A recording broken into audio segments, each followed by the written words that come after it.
Boa notícia aos professores. A categoria comemorou hoje a derrubada de uma medida provisória na Comissão de Constituição e Justiça da Assembleia Legislativa. Agora o projeto que trata dos professores contratados em caráter temporário, ao contrário, perde a validade. Paralisação no Judiciário. Os servidores protestaram hoje contra a demora na aprovação do novo plano de cargos e carreiras. Eles reclamam que o documento está no tribunal desde novembro do ano passado. O TJ diz que a mudança deve ser dentro da lei de responsabilidade fiscal e que várias medidas já foram adotadas beneficiando a categoria. E ainda boa notícia que vem da Serra. A partir de amanhã estão liberadas a colheita e a venda do pinhão em Santa Catarina. O Voante Cidade desta terça-feira já está no ar.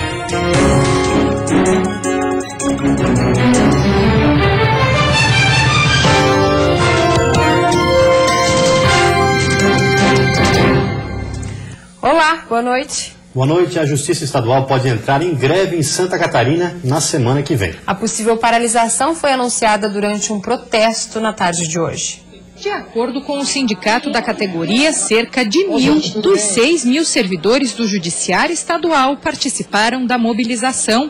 Em frente ao Tribunal de Justiça de Santa Catarina, o grupo votou pelo aumento real de 16%, correção imediata nos vencimentos e vales alimentação e encaminhamento do novo plano de cargos e salários pelo TJ catarinense para a Assembleia Legislativa em uma semana. Além disso, os servidores também pedem que nenhum valor extra seja concedido aos juízes e desembargadores enquanto a proposta estiver em andamento. A gente já estava há 5 anos sem ganho real nenhum, o auxílio alimentação totalmente congelado. Então são uma série de situações que nós não temos mais como atualizar e outras classes têm esse benefício. Para o presidente do Sindicato dos Servidores do Poder Judiciário, a demora em formalizar o projeto de lei no Legislativo desagrada servidores de todas as 111 comarcas do Estado. Por isso, a greve deve mesmo ocorrer na semana que vem, se não houver negociação. Em 2009, um plano de cargos e salários foi apresentado ao TJ e chegou a ser discutido no Pleno, mas foi arquivado em 2011. No final do ano passado, a categoria mais uma vez apresentou uma proposta e agora pede agilidade. A pressão hoje que o pessoal tem aqui é justamente porque que o tribunal use para aprovação a mesma metodologia que ele usa para aprovar os planos dos magistrados também, que é muito mais célere e muito mais rápido que os projetos dos próprios servidores. Em nota, o Tribunal de Justiça de Santa Catarina afirmou que vê a manifestação com naturalidade, mas que qualquer impacto financeiro deve estar sujeito às limitações da Lei de Responsabilidade Fiscal. A atual gestão também informou que concedeu de maneira indireta diversos benefícios aos servidores, como auxílio saúde, bolsa de estudos integral e elevação da gratificação para nível superior. Apesar disso, o TJ catarinense também disse que está aberto a negociações com transparência. Os serviços na tarde desta terça-feira não foram afetados. O atendimento ao público e as atividades internas foram feitos pelos servidores que não aderiram ao movimento, ou por aqueles que aderiram, mas continuaram atuando. Hoje pela manhã, em Florianópolis, estudantes e pais participaram de uma manifestação em apoio à greve dos professores. Estudantes, pais e professores realizaram na manhã de hoje uma manifestação em frente à escola Aderbal Ramos da Silva, no Estreito.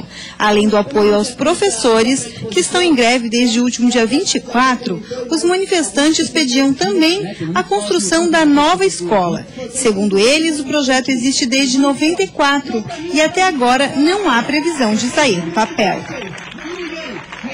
Foi entregue hoje à tarde ao presidente da Câmara de Vereadores de Brusque a notificação que determina o afastamento imediato do prefeito Paulo Essel e do vice-prefeito Evandro de Farias. Com a medida, o presidente da Câmara assume interinamente o cargo. Ele deve ficar à frente do executivo até que os vereadores escolham, através de eleição indireta, o novo prefeito. As eleições devem ser marcadas pela Câmara num prazo de até 30 dias. O Tribunal Superior Eleitoral cassou o mandato dos políticos por causa da acusação de uso indevido de dinheiro público. Eles teriam usado, em 2012, o orçamento de publicidade institucional na campanha de reeleição. E o vereador de Joinville, que foi condenado por tentativa de compra de votos, conseguiu, na Justiça, suspender as atividades da comissão processante instalada na Câmara. A comissão processante, composta por 5 vereadores, foi formada para investigar a suposta quebra de decoro do vereador Maicon César, do PPS. Os trabalhos da comissão foram suspensos por ordem da Justiça, por entender que o vereador não pode ser investigado por falta de decoro enquanto não exercia o cargo. O parlamentar foi condenado em primeira instância a 1 ano e 8 meses de reclusão por tentativa de compra de votos nas eleições municipais de 2012. A pena foi revertida em 1 ano de serviços comunitários e pagamento de 8 salários mínimos. Maicon César, que atualmente é o presidente da Comissão de Urbanismo na Câmara de Joinville, recorre da decisão no Tribunal de Justiça de Santa Catarina. Ainda segundo o Judiciário, se a decisão for mantida, ele perde o direito de permanecer no cargo automaticamente. E a seguir, prevenção às drogas. O governo do estado lançou a segunda etapa do programa Reviver. E ainda novos táxis. A Prefeitura da capital iniciou hoje a abertura dos envelopes para a licitação.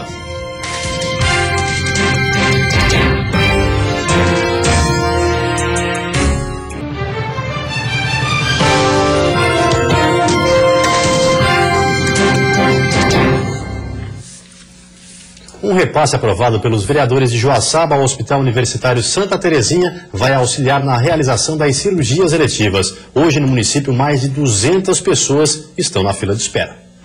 O valor de R$600 mil a ser repassado ao Hospital Universitário Santa Terezinha é, segundo o presidente da Câmara de Vereadores, destinado para a compra de materiais cirúrgicos. E a partir desse repasse, será possível atender mais de 200 pacientes que estão na fila para cirurgias eletivas. A gente estava bastante preocupado, até porque nós sabemos que tem pessoas na fila há mais de 3 anos, e tem muita carência e precisando muito dessas cirurgias eletivas. E nós sabemos que muitas vezes para comprar um serviço de atendimento fora, também o paciente tem a dificuldade de viagem e de transtorno, de sair cedo, muitas vezes não dá certo, voltar. Então a gente fez com que esse repasse fosse aprovado. O diretor do hospital explica que o recurso corresponde a um crédito pendente pela Prefeitura, referente ao ano de 2014. E em contrapartida, o hospital se disponibilizou, em um prazo de 2 anos, zerar a fila de cirurgias. Esse total de 600 mil, ele já vem destinado à aplicação em materiais cirúrgicos, equipamentos e também instrumentais, né? E de posse deste material, o hospital ganha capacidade mais resolutiva e ganha mais condições de fazer outras cirurgias. Segundo a Secretaria de Saúde, os procedimentos para a triagem e encaminhamento dos pacientes ao hospital devem iniciar em breve. A Secretaria de Saúde se preocupa muito com a população do município e nós sabemos que em muitos casos não pode há muita espera. Então nós estamos nos antecipando e agilizando então que essas cirurgias sejam feitas a contento. O governo do estado lançou hoje a segunda etapa do programa Reviver de prevenção às drogas. O programa é uma parceria do governo com a Fundação de Amparo à Pesquisa e Inovação, a FAPESC, e também com a Comissão de Prevenção e Combate às Drogas da Assembleia Legislativa. 12 milhões de reais vão ser investidos para o trabalho de acolhimento, capacitação de equipes e melhora da estrutura de atendimento. O edital para a seleção das comunidades terapêuticas a serem beneficiadas deve ser lançado entre 30 e 60 dias. Na primeira etapa foram escolhidas 60 comunidades. Neste ano, a expectativa é beneficiar cerca de 100 entidades no estado. E a Prefeitura de Florianópolis iniciou na manhã de hoje a abertura dos envelopes referentes à licitação para a operação de 200 novos táxis na frota da cidade. A abertura dos envelopes iniciou às 9 horas da manhã. Nessa primeira etapa, foi analisada a documentação relativa à habilitação dos licitantes. Hoje estamos abrindo a habilitação deles, são a documentação necessária para habilitá-lo dentro do processo. Terminada essa nossa fase de abertura dos envelopes, nós estaremos emitindo uma listagem, uma relação de quem for habilitados, e abrimos prazo de 5 dias para contestação e questionamentos. A segunda etapa do processo deve acontecer no dia 14 de abril, quando será julgada a proposta técnica de cada licitante. Nós temos uma pontuação que estava descrita no edital, onde está previsto a contagem do tempo de CNH, contando ponto, e o outro que mais conta é a característica do veículo. um veículo melhor, mais confortável para o usuário, para a utilização do veículo, recebe uma pontuação maior. E é somado junto com a nota da prova para chegarmos ao resultado final. Ao todo, serão aprovados 200 novos táxis para a frota da capital. De início, os 100 primeiros classificados serão selecionados e os outros 100 qualificados formarão cadastro de reserva. Todo o processo deverá estar concluído ainda no primeiro semestre deste ano. E a seguir, a expectativa da colheita do pinhão na Serra Catarinense. E no futebol, a expectativa de 3 times catarinenses para a rodada de amanhã na Copa do Brasil.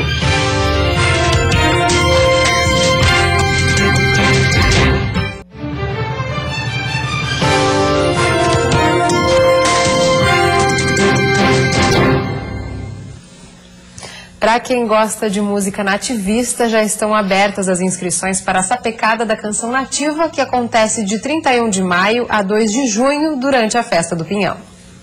A Sapecada da Canção Nativa é um dos maiores festivais do gênero na América Latina, com composições que enaltecem os costumes e as tradições do sul do Brasil. A natureza e a lida campeira atrai músicos que buscam reconhecimento profissional. Para este ano, as inscrições já estão abertas. Segundo o coordenador, poderão participar da Sapecada da Canção autores e compositores brasileiros e dos países do Mercosul. Já tem mais de 50 inscrições envolvendo o estado de Santa Catarina, o Paraná e o Rio Grande do Sul, e estão procurando. A expectativa é muito grande e várias músicas estão chegando. Junto com a Sapecada da Canção Nativa, ocorre também a da Serra Catarinense, onde só os que moram no estado podem participar. Mas o objetivo é o mesmo, contar um pouco dos costumes tradicionalistas nas letras das músicas em forma de poesia.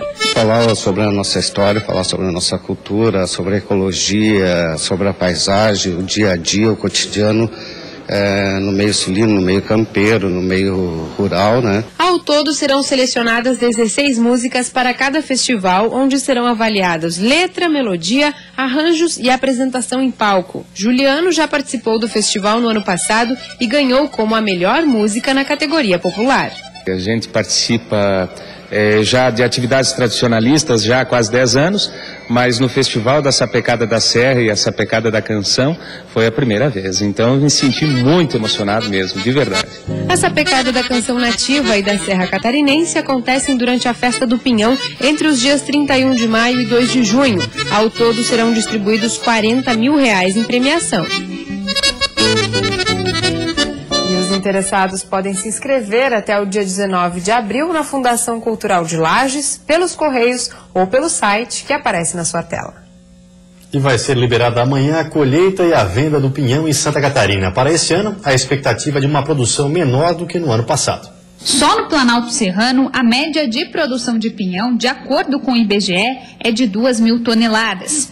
Uma semente que durante esta época representa muito para a economia da região. Cerca de 12.000 famílias produzem o pinhão e muitas delas têm o produto como principal fonte de renda. Uma renda num período que normalmente as culturas tradicionais, como lavouras ou mesmo gado, não são fatores que geram renda para os agricultores. Então ela é um complemento de renda e uma renda bastante importante nesse período do inverno. A exploração do pinhão só é liberada a partir do dia 1º de abril. Segundo a Polícia Ambiental, a proibição é uma forma de evitar que sejam colhidas pinhas verdes e também a preservação da fauna. Possibilitar o consumo de sementes por parte da fauna, que nessa época em que há escassez de frutos de outono, a fauna necessita de alimento. Para este ano, estima-se que haja pouco pinhão no mercado. Fatores como falta de mão de obra para a colheita, que exige técnica e é perigosa, além da alternância entre as safras, devem fazer diminuir a produção. Porém, o preço tem tudo para agradar o produtor. A partir deste ano, o pinhão passa a integrar a lista de produtos da Política de Garantia de Preços Mínimos do governo federal, onde estipula um valor mínimo em que o pinhão deve ser comercializado para garantir a renda do agricultor familiar. Então, se o produto não atender o preço mínimo, que ano passado foi R$ 2,60, na agricultura familiar, a Conab paga uma parcela do valor para chegar nesse preço mínimo. Então, é um subsídio que as secretarias aqui da agricultura da região vão estar auxiliando a implantar nesse ano. A quarta-feira vai ser de tempo seco em todas as regiões, temperatura baixa na Serra, onde a mínima fica em 6 graus. Já a máxima chega aos 28 no sul, Vale do Itajaí e também no litoral norte do estado. No Planalto Norte, mínima de 14 e máxima de 24 graus. No oeste, Grande Florianópolis, máximas entre 26 e 27 graus.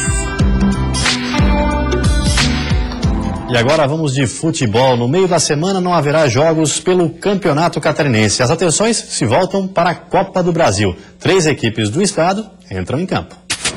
O Avaí, que fez hoje pela manhã o último treino na ressacada antes do embarque, viajou para o Mato Grosso, onde vai enfrentar o Operário amanhã à noite na Arena Pantanal. O time da ressacada está motivado depois da vitória de 3-0 contra o Marcílio Dias, pela 4ª rodada do quadrangular do descenso. O time do Leão da Ilha vai entrar em campo sem um dos principais jogadores do elenco. Então, o poupado mesmo foi o Marquinhos, né? Nós sabemos que temos uma outra final contra o Guarani, não deixando de entender o planejamento. Nós precisamos nesse momento ainda focar esses 2 jogos na semana, e ele é um jogador de grande valia para as pretensões de um jogo decisivo, que é assim que nós entendemos. O Figueirense faz o jogo de volta contra o Princesa de Solimões do Amazonas, no estádio Orlando Scarpelli, às 7h30 da noite. No jogo de ida em Manaus, o alvinegro chegou a estar vencendo por 2-0, mas acabou cedendo o empate. Agora, um empate em 0-0 ou 1-1 ou uma vitória simples classifica o Figueirense para a segunda fase. Em Itu, no interior paulista, o Joinville estreia na competição contra o Ituano também às 7h30. O tricolor catarinense está muito bem no hexagonal do Catarinense. No fim de semana, venceu o Criciúma e assumiu a liderança isolada da competição. O único desfalque para a partida de amanhã é o atacante Fernando Viana, que está machucado. E a seguir, Seminário Internacional promove a troca de experiências com professores do Uruguai e Portugal no meio oeste do estado. E ainda professores comemoram a decisão da Alesc, que derrubou a medida provisória que modifica a contratação de temporários.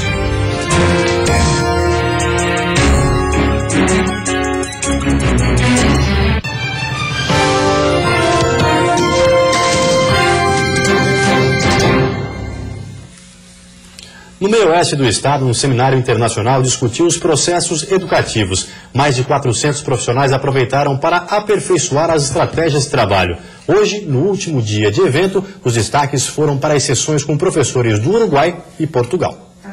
Com a participação de palestrantes de renome, profissionais da educação participaram do Seminário Internacional de Políticas e Processos Educativos em Joaçaba. O evento, ele também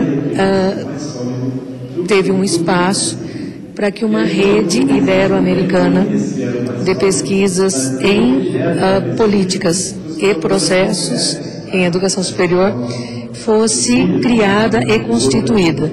Nós estamos trabalhando na construção dessa rede desde novembro de 2014 e aqui conseguimos trazer e reunir 4 professores doutores que trabalham na educação superior e na educação básica, isso é importante que se diga, da América Latina. Ao todo, 400 profissionais da educação participaram.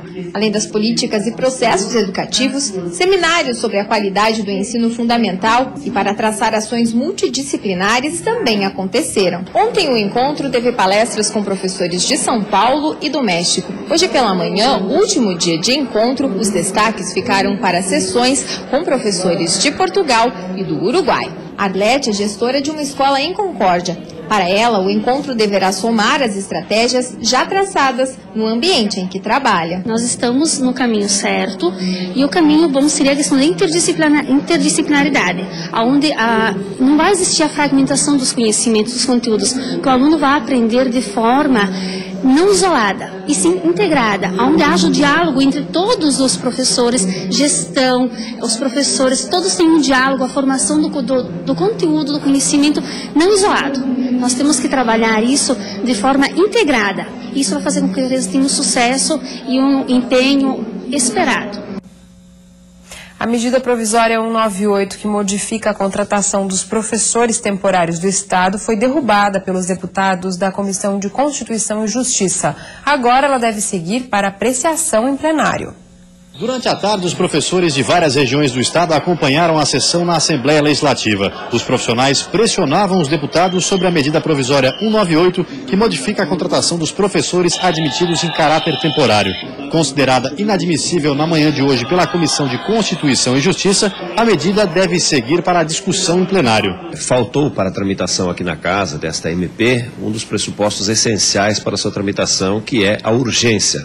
São dois pressupostos, a relevância e a urgência. A relevância não se discute, porém a urgência é discutível, até porque o projeto já está parado na comissão desde o seu início aqui de tramitação na casa. Se a medida não for a plenário até o dia 11 de abril, ela perde a validade e será necessário que o governo encaminhe ao Legislativo outro projeto. A deputada Luciane Carminati foi favorável à retirada da medida, pois, conforme ela, com a sua aprovação, os professores teriam seus salários reduzidos. Uma medida provisória como esta, ela reduz o salário de professor.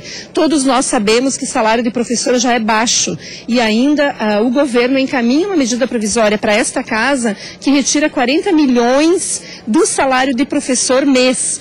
Conforme o Sindicato dos Trabalhadores em Educação, a derrubada da medida 198 na CCJ foi um passo importante para a categoria. Mas como a negociação com o governo do estado sobre o plano de cargos e salários não existe, a greve continua por tempo indeterminado. Continua em greve até que o governo, de fato, cumpra a lei do piso, que ele não cumpre a lei do piso.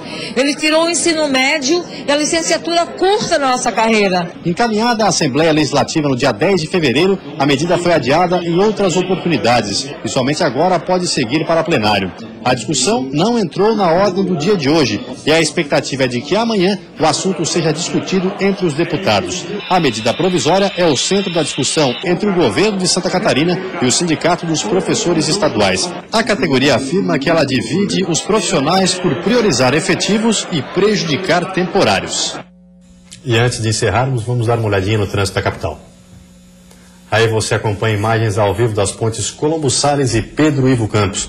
Movimento intenso nos dois sentidos, tanto para quem entra na ilha de Santa Catarina, quanto quem vai para o continente. E agora em Florianópolis, 25 graus. E você fica agora com o Jornal da Band. Uma ótima noite para você e até amanhã. Boa noite, até amanhã.